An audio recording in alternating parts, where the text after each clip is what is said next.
Okay, so here they're saying what is the quantity of water that should be added to 16 grams methanol to make the mole fraction of methanol as 0.25. Okay, what is methanol? That's the first question you need to answer. So, methanol is basically CH3OH, methyl alcohol, as we also know it. Okay, and they are saying that you have 16 grams of methanol, and this 16 grams of methanol should be mixed with water such that the mole fraction of methanol is equal to 0.25. What is mole fraction? Basically, when I talk about mole fraction of methanol in water, I am saying that number of moles of methanol divided by total number of moles. That is number of moles of methanol plus number of moles of water. So number of moles of methanol plus number of moles of water. This has to be 0.25. Okay, so let's see. Let's start. So you can see that we have to calculate number of moles and we've been given some weight in grams. So naturally we are going towards the formula that number of moles is equal to given weight or given mass, right? Means the same in chemistry. We don't care. Divided by molar mass. Okay. This should give us the number of moles. So first we'll calculate how many number of moles of methanol we have, accordingly how many moles of water we need, and then we'll find out the weight of water that we need. So see, we have 16 grams of methanol, so CH3OH, right? So number of moles of CH3OH is going to be 16 divided by what is the molar mass of methanol. Let's calculate. You have 12, that's the mass of one carbon, plus 4 into mass of each hydrogen plus mass of oxygen. Okay, so you have 16 by 32, which is nothing but 0.5 moles. Correct? So this is your number of moles of methanol. Now, basically, you have 0.5 by number of moles of water plus 0.5 is equal to 0.25. Okay? So how can you solve this? You can cancel it out. You can write 1, you can write 2. So you have 2 is equal to number of moles of water plus 0.5. So you have number of moles of water that you need to add will be 1.5. Okay. So you need 1.5 moles of water. What is the weight of water? Weight of water will be 1.5 into molar mass of water. That is nothing but 18 gram per mole. So what do you get? You get 18 into 3 by 2, which is going to be 9 threes are 27. So you have 27 grams here. Okay, so let's see. 27 grams, which means option A is going to be the right answer to this question. All right, so here in this question, they're saying that in a container, 2 moles of a diatomic ideal gas is allowed to expand, okay, against 1 atm pressure, and its volume changes from 2 liters to 5 liters isobarically. Okay, calculate the change in internal energy in atmosphere liter or liter atmosphere, whatever you want to call it. Okay, so basically, let's use the formula for work done. Work done is equal to P delta V. Okay, P delta V is nothing but nR delta T, right? I want you to equate these two things and find out delta T. Okay, so delta T is going to be equal to P delta V by nR, right? Your N is given to you as 2. Keep R as R. Don't substitute the value for R.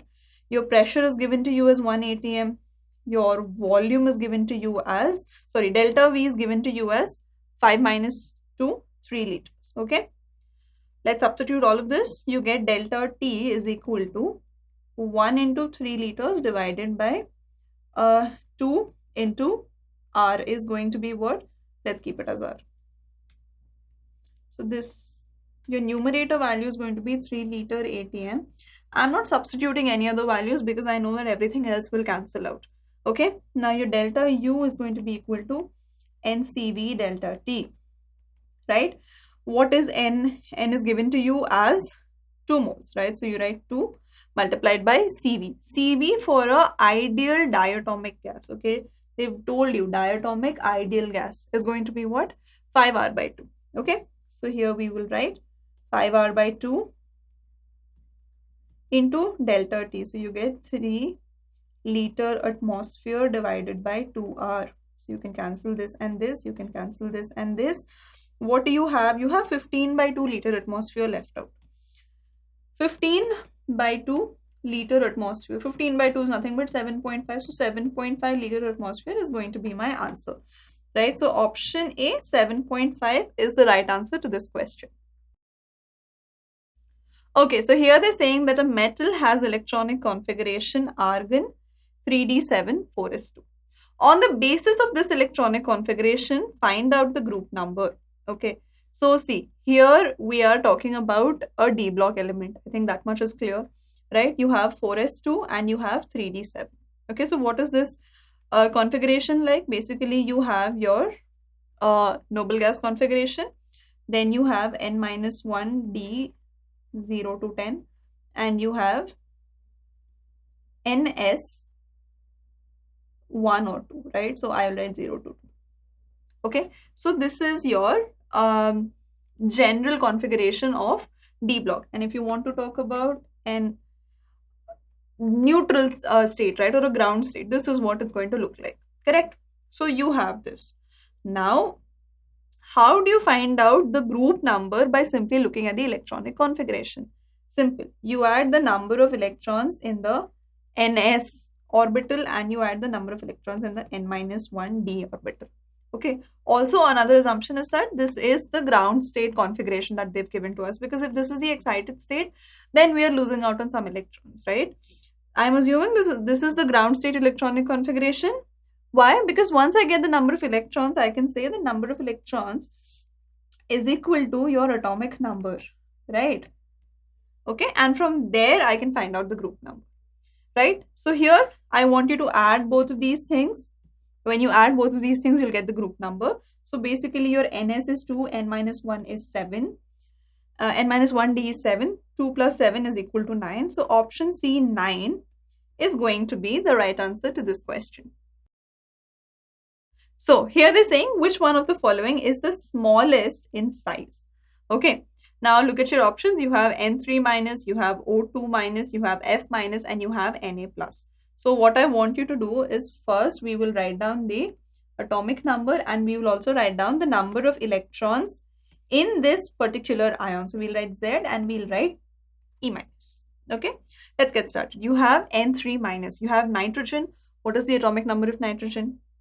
7. What is the number of electrons in N3 minus ion, nitride ion? What do you have? You have 7 plus 3, so that's 10 electrons. You have O2 minus. Here your Z is 8, number of electrons, 8 plus 2 is 10. F minus, fluoride ion, atomic number, 9, number of electrons, 9 plus 1, 10. Na plus, what is your atomic number? 11, number of electrons, 11 minus 1 is also going to be 10. Okay, so you can see that all of these species have the same number of electrons. That is, you are talking about isoelectronic species. Okay, now in isoelectronic species, if you have to compare the size, what will you do? Basically, you will talk about effective nuclear charge. Okay, wherever your effective nuclear charge is higher, your radius, your ionic radius is going to be the least. Okay, and what does effective nuclear charge depend on? Z, right? So wherever your Z is higher, effective nuclear charge is higher. Wherever effective nuclear charge is higher, your radius will be the smallest. Okay, now here look for the largest Z, look for the largest atomic number. You can see it here. So which means Na plus is going to have the smallest radius. Hence option D, Na plus, is going to be the right answer to this question. Here they're saying maximum number of electrons in an atom that can have the quantum numbers n is equal to 4 and ml is equal to plus 1 is going to be what? Okay, so n, l, m, s, these are the 4 principal quantum numbers that a particular electron has. Okay, so they've given you n and m. Okay, and you need to find out how many electrons can have this set of quantum numbers.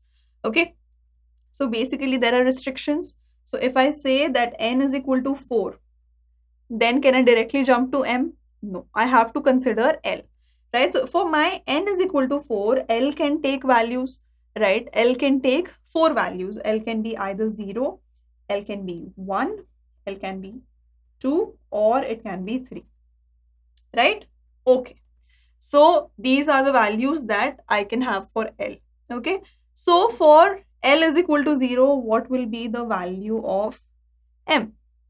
M is just going to have 0, right? Sorted. So this is out of my consideration set.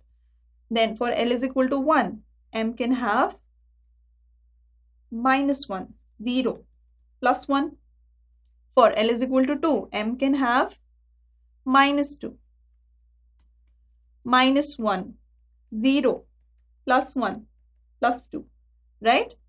Then you have L is equal to 3. Here your M can take -3, -2, -1, 0, +1, +2, +3, right? Out of all of these values, of M, what am I interested in? M is equal to +1. Ma'am, they said L is equal to +1. Why are you taking M is equal to +1? Come on, guys. This is the chapter atomic structure that we're talking about. We've practiced this much more, right? You should know that M and L is the same quantum number that we're talking about. So please don't worry about it. Now, see, basically, we are focused on this, and this. Okay, but the question is, what does it signify? What is this M is equal to +1? What does it signify? It signifies the orbital, right? So here I'm talking about my s orbital. Here I'm talking about, let's say, my px. Here I'm talking about some d orbital. Here I'm talking about some f orbital. Correct? So these orbitals can accommodate how many electrons at best? 2 electrons, right? 2 electrons, one will have +½ the other will have -½ What? Spin, right? So s will be either +½ or -½ So basically you have 3 orbitals that can have these required values of n and m. Based on that, you will do 3 into 2, because maximum you can have 3 into 2 electrons which have n is equal to 4 and ml is equal to +1, which means you have maximum 6 electrons with these values of quantum numbers that is given to you, right? So option C, 6, is going to be the right answer to this question.